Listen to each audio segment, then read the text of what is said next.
For us, I think, we came in with some adjustments and didn't execute necessarily on the adjustment, and then you have a couple unforced turnovers all in a row.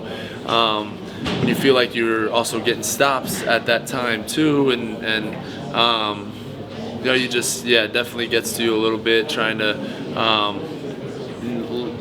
I feel like even the first couple turnovers they kept adding on and affecting the way that we were playing the next couple of minutes, and you sit down at a timeout and they only outscored us by 3 points in that time, but it feels a lot different because you feel like you missed opportunity getting a lot of stops and turning the ball over. And then with you might have mentioned this earlier, but the 3-point numbers, I think Kobe was the only one who made one. So what were they doing to limit that? And how important is it for you guys to kind of at least get some makes early on? I think it was 1 for 9 in the first half. Yeah, for sure. Definitely, we talk about attempts all the time. We're not always going to make shots, but we definitely need to keep focusing on getting our attempts up. I think I kind of touched on it a little bit, but more about there's just a couple of stretches even in the end of the first half, and definitely after those turnovers happened for us, in the second half, where wasn't necessarily selfishness, but trying to make that play to spark us to get back going, and not necessarily fully bought into making a play for a teammate and trying to, that's where most of our threes come from. And also credit to, obviously Auburn did a great job of staying out on shooters and trying to make us finish at the rim, for sure. So.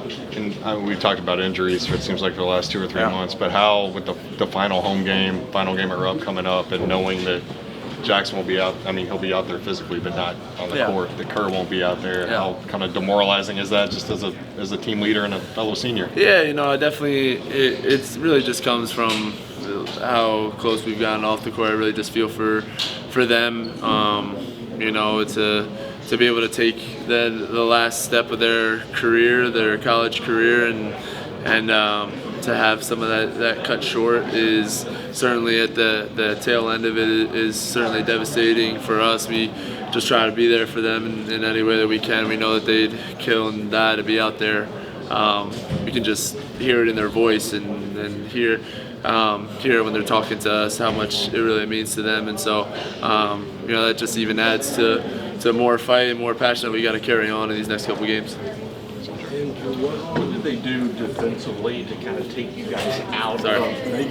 What did they do defensively to take you guys away from the three, and also the guards not allowing them to really pass much?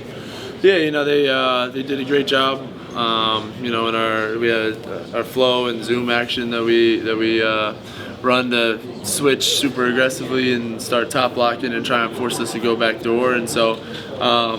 Definitely got us out of what we necessarily wanted to do, and got frustrated, kind of all, kind of snowballed a little bit. We got to do a better job of being able to, slow it down and get to us and do what we do a little bit better.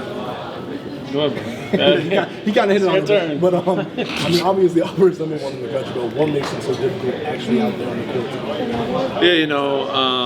They did a great job of executing offensively as well. What they put up 94 points on us, and a big part of that was just executing at a very high pace on their offensive sets and the things that they do. And so I feel like we didn't make great adjustments, and we weren't able to execute what we talked about in halftime and things like that that we really wanted to try and be able to do to slow those guards down.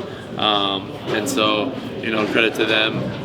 They really know their strengths and get to there, and when they get going, those guards get going, super hard to stop. What kind of you in order to win those games if you're going to have to win here? So. Yeah, I think it starts defensively for us. And especially Alabama game as well as this game.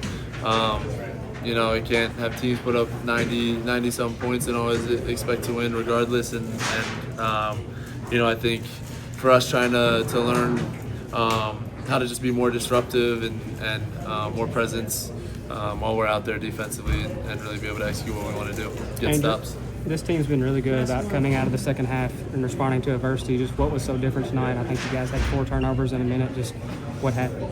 Yeah, definitely was a little frustrating coming out of the coming out of halftime.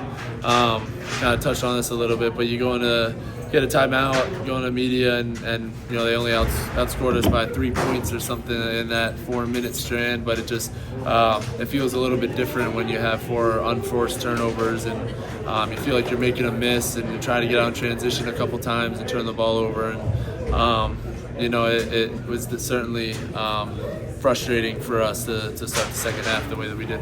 You'll only have one more home game left this season. What's it like? What's it been like playing in front of this crowd? Oh man, I love BBN. They've done an amazing job welcoming me in, and I cannot wait for Tuesday, and it'll be a special night. Thank you. Thanks.